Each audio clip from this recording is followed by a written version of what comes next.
Welcome to Math Hub by MR, VU Numerical Analysis, MTH 603. Let us begin. आज हमारे पास है Gaussian elimination method. अगर आपको याद हो तो हमने कुछ मेथड पढ़े थे जिनमें से कुछ एलिमिनेशन मेथड थे और कुछ डिकम्पोजिशन मेथड थे। तो इसके अंदर ये आपके पास एलिमिनेशन मेथड थे, Gaussian elimination and Gauss Jordan elimination, और एक जो था वो आपका डिकम्पोजिशन मेथड था जिसको क्राउड्स रिडक्शन भी बोलते हैं और चुलस्की रिडक्शन भी बोलते हैं। तो आज हम स्टडी करने जा रहे हैं Gaussian elimination method. In this method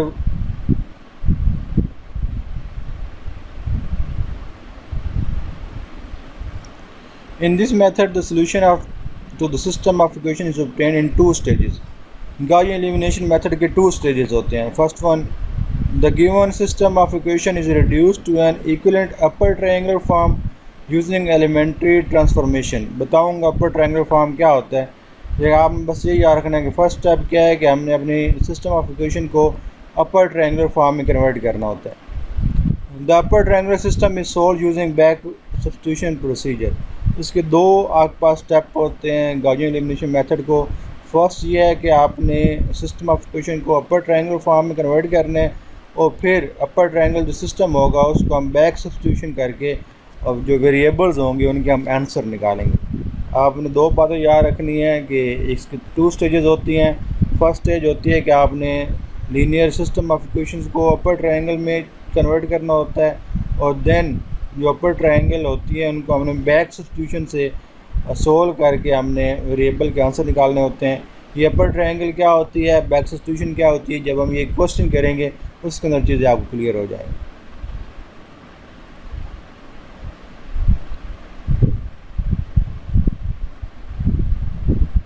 नीचे सारा उसने इसका प्रोसीजर दिया है तो वो हम नहीं करने जा रहे हैं, हम अब इसकी एग्जांपल पर आते हैं।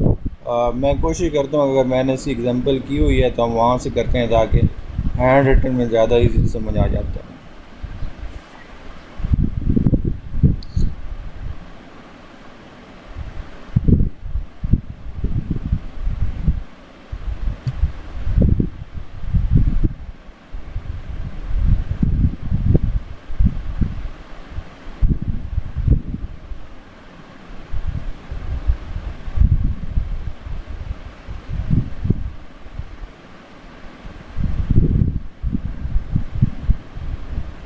ये मुलर्जा आ गया, ये तो हमने कर लिया।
ये देखिएगा, थोड़ा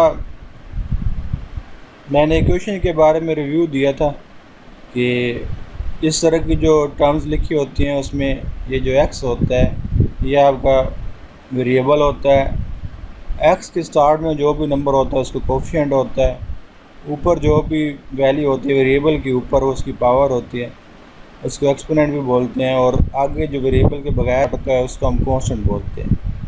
तो ये लीनियर इक्वेशन है। लीनियर इक्वेशन का मतलब ये है कि इसमें हाईएस्ट पावर 1 है, और ये नॉन लीनियर इक्वेशन है। नॉन लीनियर का मतलब है इसमें हाईएस्ट पावर जो होगी 1 से ज़्यादा होगी, 2, 3 कुछ भी हो सकती है। तो अभी जो हम अपने मेथड पढ़ रहे हैं ये सारे आपके पास लीनियर इक्वेशन के हैं। सिस्टम ऑफ लीनियर इक्वेशन को सोल्व करते हैं।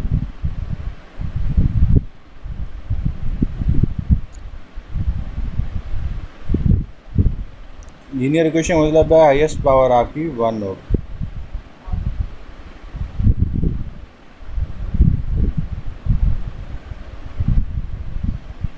देखें आपके पास क्वेश्चन है 2x + 3y - c = 5। ये आपको 3 इक्वेशन दी गई हैं, तो आप बता सकते हैं कि इसका जो आंसर होगा वो यूनिक होगा या नहीं होगा। ये जो 3 इक्वेशन दी गई हैं इनका इसके आंसर यूनिक होंगे या फाइनाइट मैनी होंगे।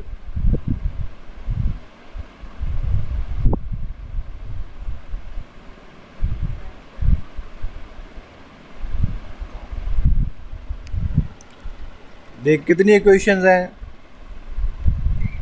3 इक्वेशन है। वेरिएबल कितने हैं, 3 है। ठीक है, x, y and z 3 variable हैं, तो नंबर ऑफ़ वेरिएबल और नंबर ऑफ़ इक्वेशन सेम है। इसका मतलब है यूनिक इसका सलूशन एग्जिस्ट करेगा। जितने वेरिएबल हों उतनी इक्वेशन हों तो फिर इसका यूनिक सलूशन एग्जिस्ट करता है।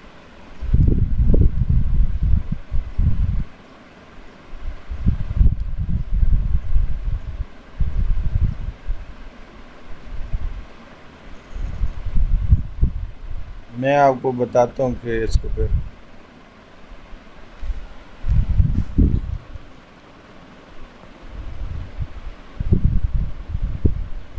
करना कैसे।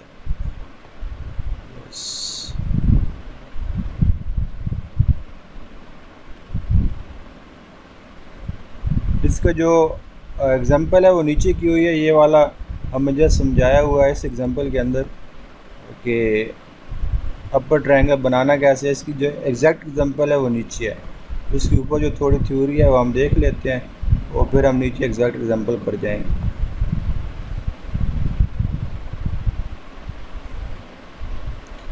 ये देखें पार्शियल एंड फुल पिवटिंग क्या होता है। The Gaussian elimination method fails.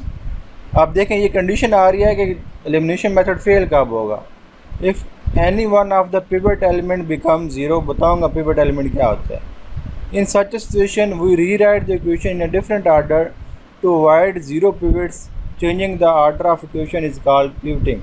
अब ये MCQ आता है कि changing the order of equation is called dash, rank, pivoting, order. तो आंसर है पिवटिंग। और दूसरा क्या क्वेश्चन आता है कि गॉसियन एलिमिनेशन फेल कब होता है। तो गॉसियन एलिमिनेशन फेल होता है जब पिवट एलिमेंट ज़ीरो हो जाता है, जब पिवट एलिमेंट ज़ीरो हो जाता है। अब देखें पिवट एलिमेंट होते क्या है, मैं आपको बताऊंगा। ये देखें कहता है इन फुल पिवटिंग और कंप्लीट पिवटिंग वो इंटरचेंज रोज़ एंड कॉलम्स। हम रोज़ या कॉलम को इंटरचेंज करते हैं such that the largest element in the matrix of the variable also get changed. Full pivoting in fact is more complicated than the partial pivoting. Partial pivoting is preferred for hand computation. कि अगर हाथ से आपने काम करना है तो फिर पार्शियल पिवटिंग को बेहतर समझा जाता है फुल पिवटिंग से। पिवट एलिमेंट होते क्या मैं आपको बताता हूँ, क्वेश्चन आएगा ये सारी बातें फिर आप क्लियर होंगी।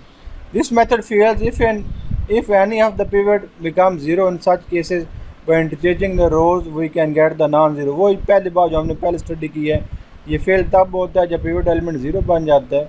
और फिर उस पर हम ओवरकम कैसे करते हैं, हम चेंज करते हैं, रोज़ को चेंज करते हैं। मतलब पहली रो को दूसरी बना देंगे, दूसरी को पहली बना देंगे, इस तरह रोज़ इंटरचेंज करते हैं।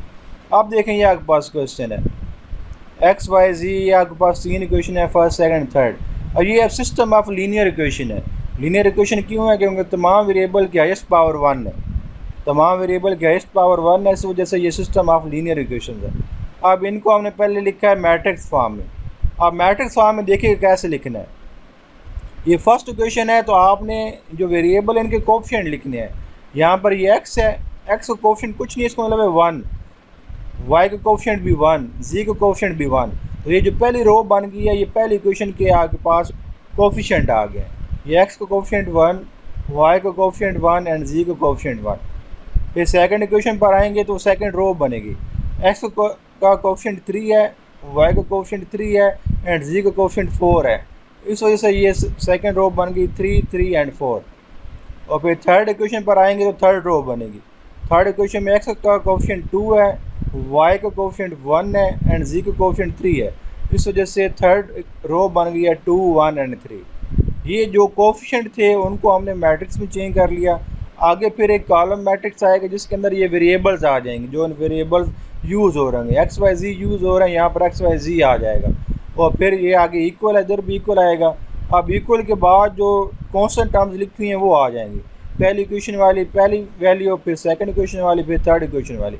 7, 24 एंड 16 जो है ये आपका बन गया इक्वल के बाद वाला कॉलम। समझ आई बात की हमने लीनियर इक्वेशन को मैट्रिक्स में कैसे कन्वर्ट करना है, इस बात की समझ आई है? Okay good. अब देखें पिवट एलिमेंट क्या होते हैं। अब बार बार बात हो रही थी पिवट एलिमेंट। तो जो फर्स्ट रो का फर्स्ट एलिमेंट पिवट एलिमेंट होता है, सेकंड रो का सेकंड एलिमेंट पिवट एलिमेंट होता है और थर्ड रो का थर्ड एलिमेंट पिवट एलिमेंट होता है। फर्स्ट रो का फर्स्ट एलिमेंट, सेकंड रो का second element and third row का थर्ड एलिमेंट, ये क्या होता है? पिवट एलिमेंट होते हैं। समझ आ गई बात की? अब अगर ये वो कह रहा था मेथड फेल कब होता है, यानी कि अगर यहाँ पर 1 की जगह पर 0 हो जाता तो फिर मेथड फेल हो जाता। पिवट एलिमेंट 0 अगर हो गया, या यहाँ पर 0 हो जाता या यहाँ पर 0 होता तो फिर ये मेथड आपका फेल हो जाता। एक स्टेप के लिए फेल होता है, फिर हम इसको ओवरकम कर सकते हैं।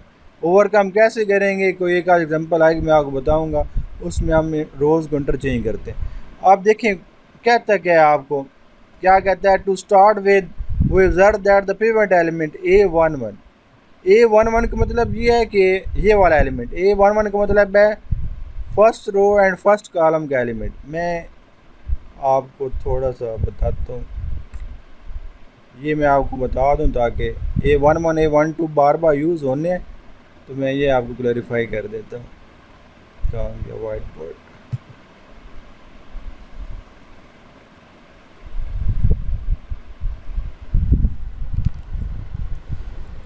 ये मेथड थोड़े लेंथी हैं लेकिन इजी है, समझ आ गए तो फिर भूलेंगे नहीं। इम्पोर्टेंट भी हैं ये, अभी जो मेथड चल रहे हैं बहुत इम्पोर्टेंट है, सारे मेथड इम्पोर्टेंट है।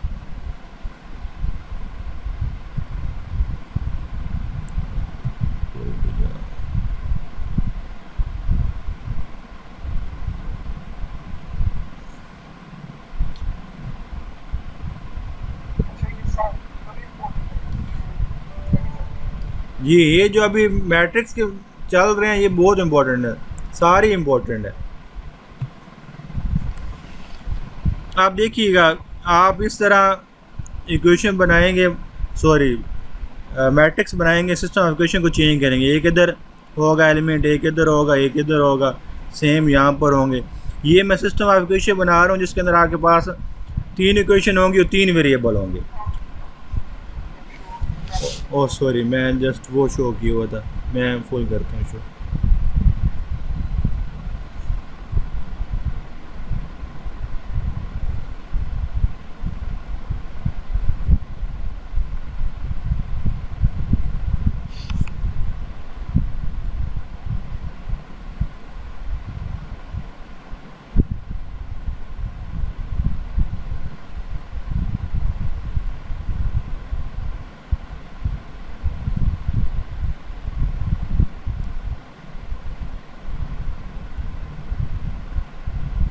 अब आपको शो हो रहा होगा। ये देखें, मैंने एक मैट्रिक्स बनाया जिसमें आपके पास 3 इक्वेशन होंगी, 3 वेरिएबल होंगे, तो आप उसको इस फॉर्म में मैट्रिक्स के अंदर कन्वर्ट करेंगे। इसमें जो फर्स्ट एलिमेंट होता है ना, इसको हम बोलते हैं A11। A11 का मतलब ये होता है कि ये फर्स्ट रो और फर्स्ट कॉलम के अंदर एलिमेंट है। ये देखें ना, ये फर्स्ट रो का पहला एलिमेंट है और फर्स्ट कॉलम, ऐसे रोज़ होती हैं और ऐसे कॉलम्स होते हैं। ये एक रो है, ये दूसरी रो है, ये तीसरी रो है। इस तरह ये फर्स्ट कॉलम है, ये सेकंड कॉलम है और ये थर्ड कॉलम है। A11 का मतलब है कि फर्स्ट रो और फर्स्ट कॉलम का एलिमेंट। A12 का मतलब क्या होगा? First row and second column. पहले रो होती है फिर कॉलम का नंबर लिखते हैं। ये एलिमेंट होगा A13, इस तरह ये एलिमेंट होगा A21, यानी कि second row and first column, ये होगा A22 एंड ये होगा A23। सिंपल, आप थर्ड रो पर आ गए, ये थर्ड रो और कॉलम कौन सा है, पहला है, तो इसलिए A31 हो जाएगा। फिर अगला कौन सा होगा, थर्ड रो है, कॉलम कौन सा है, सेकंड। अगला क्या होगा, थर्ड रो है, कॉलम कौन सा है, थर्ड। तो इस तरह ये नोटेशन होती है। अब A11 का क्या मतलब होगा, first row and first column वाला एलिमेंट। A12 का क्या मतलब होगा, first row and second column का एलिमेंट। ये वाला नंबर रो को ज़ाहिर करता है और ये वाला नंबर कॉलम को ज़ाहिर करता है। पहला नंबर रो को ज़ाहिर करता है और दूसरा नंबर कॉलम को ज़ाहिर करता है। ये बात क्लियर हो गई है?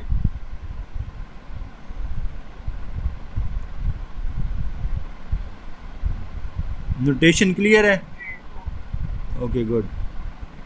क्योंकि ये बार बार ये चीज़ आनी है तो ये क्लैरिफाई होगा तो फिर तभी। अब देखिए, मैं जो बात कर रहा था कि अगर आपका फेल हो जाता है मेथड, इसमें देखें ना, आपका मेथड फेल हो गया। फेल क्यों हुआ है कि आपका जो पिवट एलिमेंट है, ये आपका पिवट एलिमेंट था, ये पिवट एलिमेंट था, ये पिवट एलिमेंट था। ये क्योंकि एक पिवट एलिमेंट आपका क्या हो गया, ज़ीरो हो गया, इस वजह से ये आपका मेथड फेल हो गया। तो फिर आप इसको हम ओवरकम कैसे करेंगे, हम रो इंटरचेंज कर लेंगे। भले हम ऐसे करेंगे, पहली और दूसरी रो को इंटरचेंज कर लेंगे। इन दोनों को रो को इंटरचेंज करेंगे तो दूसरी रो ऊपर चली जाएगी और पहली रो नीचे आ जाएगी। इससे देखें आपका वो मसला सॉल्व हो गया है। अब आके पिवट एलिमेंट ज़ीरो नहीं रहे। इस तरह करके हम, अगर आपका मेथड फेल हो जाएगा तो हम रोज़ को इंटरचेंज करके उस मसले पर ओवरकम करेंगे।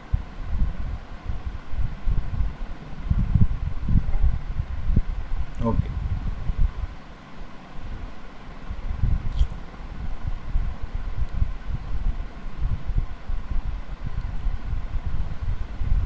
आप देखें क्या कहता है कि इधर जो है वो आपका स्टार्ट विद दिस A11 का मतलब है first row and first column का पहला एलिमेंट। इसका मतलब, इसकी बात हो रही है इस एलिमेंट की।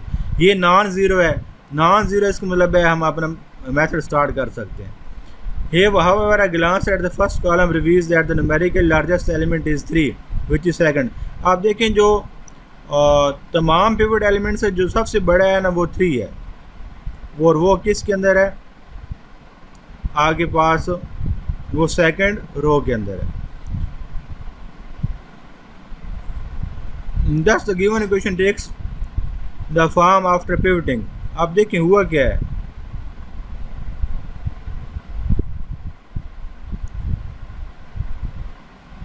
उसने क्या किया आपको कि फर्स्ट और सेकंड रो को इंटरचेंज किया है। जो यहाँ पर जो आपका पिवट एलिमेंट है वो सबसे बड़ा पहले होना चाहिए। आप देखें यहाँ पर 1 था, यहाँ पर 3 था और यहाँ पर भी 3 था। तो पिवट एलिमेंट 3 है, बड़ा है सब में से। तो हमें अब यहाँ पर 3 चाहिए। यहाँ पर 3 कैसे आएगा कि यहाँ पर देखें ना सेकंड रो के अंदर, तो यहाँ पर 3 मौजूद है। अगर हम फर्स्ट रो को और सेकंड रो को इंटरचेंज कर दें तो ये वाला 3 यहाँ पर आ जाएगा। इस वजह से हमने क्या किया, इंटरचेंज किया है रो 1 और 2 को। ये जो लिखी हुई है ना बात, हैंस R1 2, इसका मतलब है इंटरचेंजिंग रो 1 एंड 2। ये इंटरचेंज की रिप्रेजेंटेशन है। R1 2 का मतलब ये है कि हमने रो 1 और 2 को चेंज किया है। क्यों चेंज किया है कि क्योंकि आपका जो लार्जेस्ट एलिमेंट था वो रो 3 के अंदर 3 था, सो रो 2 के अंदर 3 था। अब हमने इसको जो इंटरचेंज कर दिया, हमने। इंटरचेंज करने से क्या हुआ है कि आपका जो लार्जेस्ट था पॉइंट, वो ऊपर चला गया। अब क्या करना है, अब हमने बनाना है अपर ट्रायंगल। क्या था अपर ट्रायंगल, ये थी कि ये आपकी ट्रायंगल, ये डायगोनल एलिमेंट होते हैं जो पिवट एलिमेंट होते हैं। ये वाले एलिमेंट बाकी रह जाएं, इसके नीचे जो एलिमेंट हैं ये 3 एलिमेंट, ये वाले 3 एलिमेंट ये ज़ीरो करने हमने। डायगोनल से ऊपर डायगोनल वाले एलिमेंट और इससे ऊपर नॉन ज़ीरो हो, कोई एक का ज़ीरो भी हो जाए फिर भी खैर है, लेकिन इसके जो नीचे हैं वो ज़ीरो होने चाहिए। इसको बोलते हैं अपर ट्रायंगल। ये आपके पास एक मैट्रिक्स है, ये जो फर्स्ट रो का फर्स्ट एलिमेंट होता है, सेकंड रो का सेकंड एलिमेंट होता है, थर्ड रो का थर्ड एलिमेंट होता है, जिसको हम पिवट एलिमेंट भी बोल रहे हैं, और इस पूरे को हम बोलते हैं डायगोनल। इस पूरे को हम बोलते हैं डायगोनल। तो डायगोनल के नीचे जो एलिमेंट होते हैं, डायगोनल के नीचे जो एलिमेंट होते हैं, ये वाला और ये वाला, ये तीन एलिमेंट हमने ज़ीरो करने हैं। तो फिर ये बन जाएगा अपर ट्रायंगुलर। अपर ट्रायंगुलर के अंदर ये चेंज हो जाएगा। आप देखें अपर ट्रायंगल बन गया, देखें ये सारे ज़ीरो हो गए, लेकिन ये कोई ऐसे ही नहीं डायरेक्ट नहीं ज़ीरो हो गया, इसके पीछे बहुत काम हुआ है। अब वो काम क्या हुआ है वो हमने देखना है कि कैसे ये ज़ीरो हुआ है।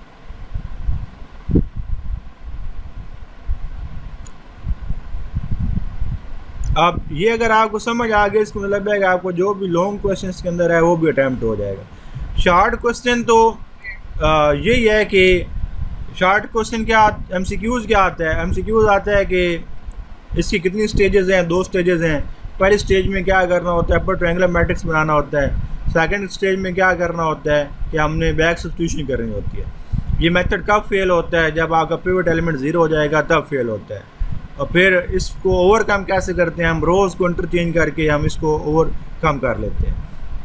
फिर एक शॉर्ट क्वेश्चन क्या आएगा कि आपको इस तरह सिंपल मैट्रिक्स दिया जाएगा, जिस तरह ये था, जिस तरह ये मैट्रिक्स, आपको सिंपल मैट्रिक्स दिया जाएगा और कहा जाएगा कि इसकी ना आप पिवटिंग कर दें। पिवटिंग का मतलब ये होगा कि आपने सिंपल इसकी रोज़ को इंटरचेंज करना है, और जो सबसे बड़ा एलिमेंट है ना वो आपके फर्स्ट पिवट एलिमेंट होना चाहिए। तीनों में से जो बड़ा होगा फर्स्ट पिवट एलिमेंट होना चाहिए, तो वो आपकी पिवटिंग हो जाएगी, जो आपका शॉर्ट क्वेश्चन आएगा। अब आगे जो सारी इसको सोल्व करना है वो आगे सारा लॉन्ग क्वेश्चन के अंदर आता है। शॉर्ट क्वेश्चन आपके इतने तक की MCQs इतने तक हैं कि गॉसियन एलिमिनेशन मेथड के कितने स्टेजेस होते हैं, 2 स्टेजेस होते हैं। पहले में हमने अपर ट्रायंगुलर फॉर्म में कन्वर्ट करना होता है, दूसरे के अंदर हमने बैक सब्स्टिट्यूशन करनी होती है। मेथड फेल कब होता है, जब आपका पिवट एलिमेंट ज़ीरो हो जाता है, मेथड फेल हो जाता है। फिर हमने क्या करना होता है, हमने पिवटिंग करनी होती है। और पिवटिंग हम कैसे करते हैं कि हम रोल्स को इंटरचेंज करके पिवटिंग करते हैं। फिर जो पिवटिंग की डेफिनेशन थी वो MCQs के अंदर पूछ ली जाती है। अब जी सॉरी आवाज़ नहीं है आपकी।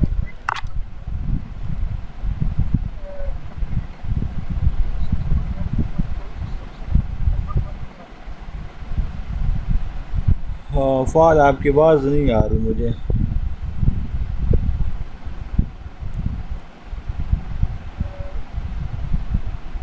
आप मैसेज कर दें।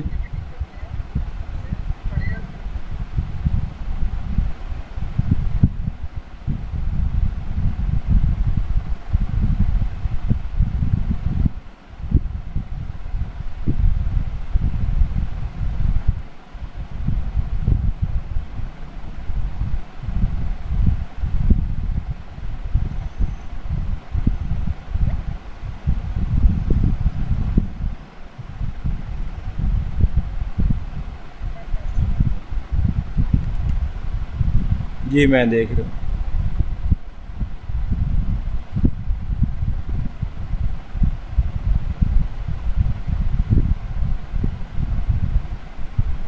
यस जब पिवटिंग करते हैं तो आप पिवटिंग का मतलब यह है कि आपने फर्स्ट एलिमेंट देखना है ना, तो फिर तीनों रोज़ के अंदर जो फर्स्ट एलिमेंट बड़ा होगा उसको हम पहले बना देंगे। यहाँ पर हमने देखा कि तीनों के अंदर जो फर्स्ट एलिमेंट बड़ा था, ये देखें इसके अंदर जो फर्स्ट एलिमेंट सबसे बड़ा कौन सा है, 3 है, तो हमने इसको फर्स्ट इक्वेशन बना देंगे। फिर अब ज़रूरी नहीं है फिर आगे फिर हम पिवटिंग करेंगे कि अगर मिसाल के तौर पर 1 नीचे 1 आ जाता है ऊपर और नीचे 2 होता है, हम दोबारा करना चाहें तो हम क्या करेंगे, फिर दूसरा एलिमेंट हमने ये देखना है ना, फिर हमने दूसरा एलिमेंट देखना है जब नेक्स्ट पिवटिंग करनी है, फिर कि दूसरा एलिमेंट सब में किस में बड़ा है।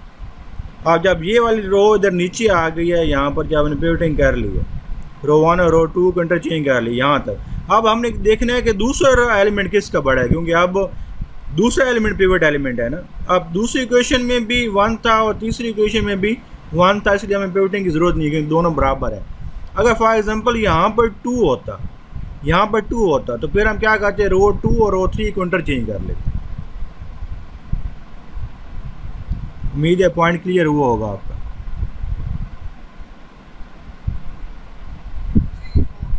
ओके, अब देखें एक क्वेश्चन मैंने सोल्व किए हुए है, आई थिंक सो ऊपर वाली ये एग्जांपल है, ये एक आपके पास सिस्टम ऑफ इक्वेशन है और ये यही वाला क्वेश्चन है मेरे ख्याल में 334 है ना, यस यही क्वेश्चन है।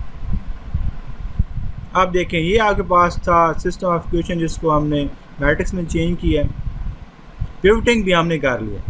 अब पिवटिंग के बाद आपको मैंने कहा है कि आपने ये वाला एलिमेंट 0 करना है 1, ये वाला एलिमेंट 0 करना है 2 और ये वाला एलिमेंट हमने 0 करना है ये आपके पास डायगोनल है ये वाला, उसके नीचे 3 एलिमेंट आपने 0 करने हैं, फिर आप अपर ट्रायंगल में कन्वर्ट हो जाएंगे। तो देखिए हम कैसे इसको 0 कर रहे हैं।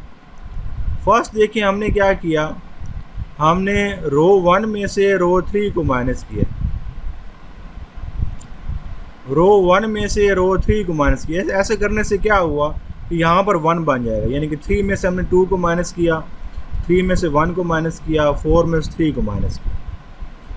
पहली रो के अंदर जिसके अंदर कुछ हो रहा है उसमें चेंजिंग आनी है, बाकी 2 रोज में कुछ भी चेंजिंग नहीं आनी। तो क्या किया मैंने, रो 1 माइनस रो 3, इसका मतलब क्या है, जिस रो 1 में चेंजिंग आनी है। 3 में से 2 को माइनस किया, ये 1 आ गया, 3 में से 1 को माइनस किया, ये 2 आ गया, 4 में से 3 को माइनस किया, ये 1 आ गया। और सेम काम यहाँ पर भी करना है जो इक्वल दूसरी तरफ है, 24 में से 16 को माइनस किया तो ये 8 आ गया। पहला स्टेप समझ आ गया।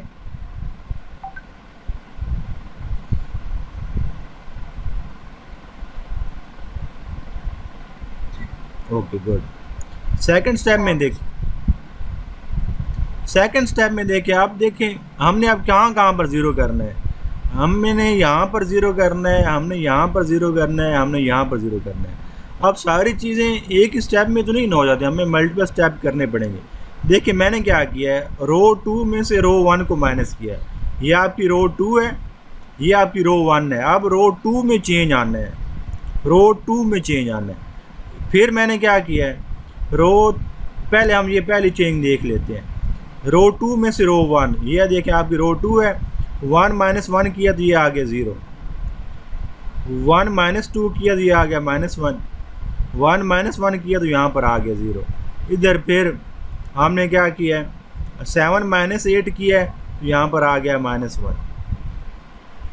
अब देखें ये वाला एलिमेंट हमारा नीचे 0 हो गया, एक स्टेप में हम कामयाब हो गए। क्लियर है, ये वाला क्लियर है। आप देखें, अब इसको मैं करना चाह, अब यहाँ पर 2 है ना, तो यहाँ पर देखिए 1 है। अगर इस रो को मैं 2 से मल्टीप्लाई करके फिर इसमें से माइनस करूँ तो यहाँ पर 0 हो जाएगा। पहले इक्वेशन में देखिए ये 1 है, अगर रो 1 को मैं 2 से मल्टीप्लाई करूँ तो यहाँ पर 2 बन जाएगा, और फिर इसमें से माइनस कर दूँ तो 2 माइनस 2 0 हो जाएगा। तो ये जो मल्टीप्लाई वाला काम है ये आपने अपने माइंड में करना है, कोई इसकी मतलब कैलकुलेशन अलग से स्टेप नहीं बनाना, ये आपने माइंड में करना है। अब देखिए मैंने क्या किया है, रो 3 में से क्या माइनस करना है, रो 1 को 2 से मल्टीप्लाई करके फिर माइनस करना है। आप देखें होगा क्या, जब 1 को हम 2 से मल्टीप्लाई करेंगे 2 बन जाएगा, और फिर 2 माइनस 2 करेंगे तो 0 हो गया। अब इस 2 को हम 2 से मल्टीप्लाई करेंगे 4, और 1 माइनस 4 करेंगे तो -3 हो जाएगा। सेम यहाँ पर 1 को 2 से मल्टीप्लाई किया 2, और 3 माइनस 2 करेंगे तो 1 हो जाएगा। इधर भी ऐसे, इस स्टेप में भी इस साइड पर पड़ा है, इस स्टेप यहाँ पर क्या पड़ा है 8, 2 को 8 से मल्टीप्लाई किया 16, और फिर 16 में 16 को माइनस किया तो 0। ये देखें आपकी थर्ड स्टेप बन गया, 0 -3 1 एंड 0।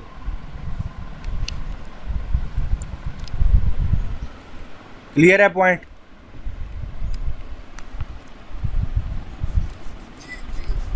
ओके, अब हमारा सिर्फ ये एक रह गया ना, -3 रह गया, इसको अगर हम 0 कर लेंगे तो हमारा अपर ट्रायंगल पूरा हो जाएगा। अब देखिए -3 का मतलब क्या, अगर यहाँ पर +3 होता ना, यहाँ पर +3 होता तो हम इसको और इसको ऐड कर देते, यहाँ पर 0 हो जाता। ऐसी बात है।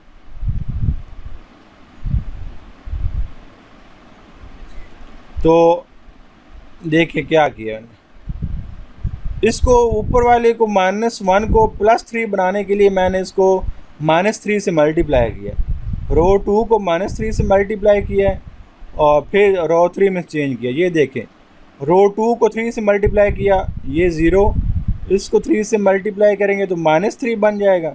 जब रो 3 में से इसको माइनस करेंगे, देखें वो एलिमेंट आपका बन गया है। मैं आपको बताता हूँ, जब हमने मल्टीप्लाई किया, मल्टीप्लाई करने के बाद आपका वो एलिमेंट बन गया है -3, वो एलिमेंट आपका बन गया, ये वाला आपका एलिमेंट बन गया -3 से मल्टीप्लाई किया -3 बन गया। अब हमने क्या करना है, रो 3 में से माइनस करना है, तो रो 3 का ये वाला एलिमेंट क्या है -3, इसमें से हमने माइनस करना है -3 को, तो ये क्या हो जाएगा 0।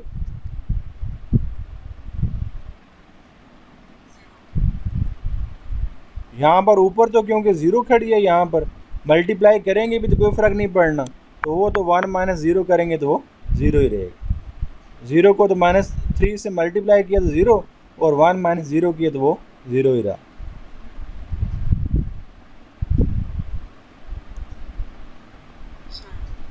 तो अब हम अपना नेक्स्ट स्टेप देखते हैं। ये देखिए, ये हमारा 0 बन गया। अब ये आपकी, मैंने कहा था ये जो डायगोनल एलिमेंट है इनके नीचे तीनों एलिमेंट बनना ज़रूरी है 0 बनने। ऊपर कोई 0 बन भी जाए फ़र्क नहीं पड़ता, नॉन 0 बने फिर भी ठीक है, लेकिन ये 3 एलिमेंट 0 बनना ज़रूरी है। इसको अपर ट्रायंगल क्यों बोलते हैं, क्योंकि ये ऊपर वाली साइड पर ट्रायंगल बन जाती है, इस वजह से इसको बोलते हैं अपर ट्रायंगल। अब अगर आपको याद हो तो जब हमने इसको चेंज किया था, सिस्टम इक्वेशन को मैट्रिक्स में चेंज किया था, तो ये वाला जो था ये x का कोफिशिएंट था, ये वाला जो था वो x का कोफिशिएंट था, ये वाला y का कोफिशिएंट था, और ये वाला z का कोफिशिएंट था। अब बैक सब्स्टिट्यूशन क्या होती है कि आपने इसको इस की को रखना है, इसका मतलब है ये z का कोफिशिएंट है 1z है, तो ये z = 3 आ गया।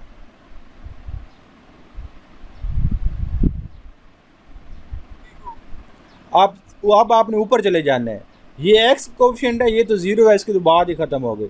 ये y का कोफिशिएंट, इसका मतलब है यहाँ पर है -y, आगे z है, z क्योंकि यहाँ पर 0 है तो वो 0 हो गया। तो इसको हमने किसकी को रखना है, इसकी को, सेकंड के। -1 = -y = -1, माइनस से कैंसिल, तो y = +1 हो गया।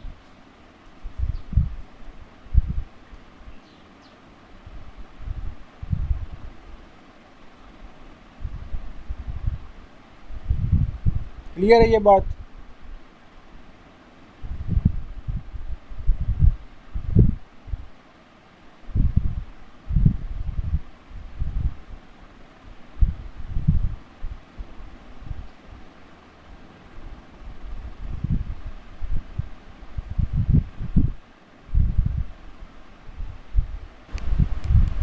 आप इसमें ऊपर वाले में देखें, यहाँ पर क्या था फर्स्ट, अब फर्स्ट के अंदर हम आ गए।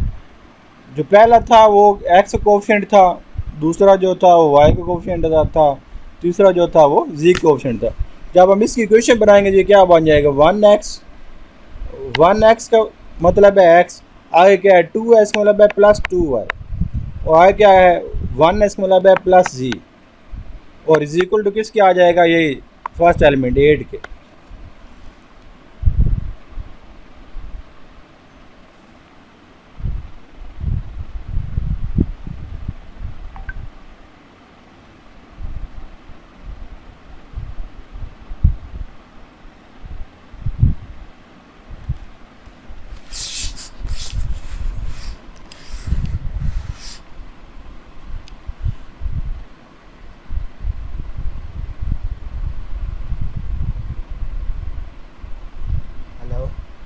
हाँ यार, मैं तो 12 बजे यार फ्री होना।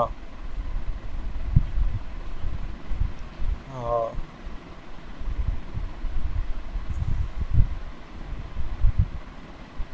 तो केह् पोजीशन है तुम्हारी?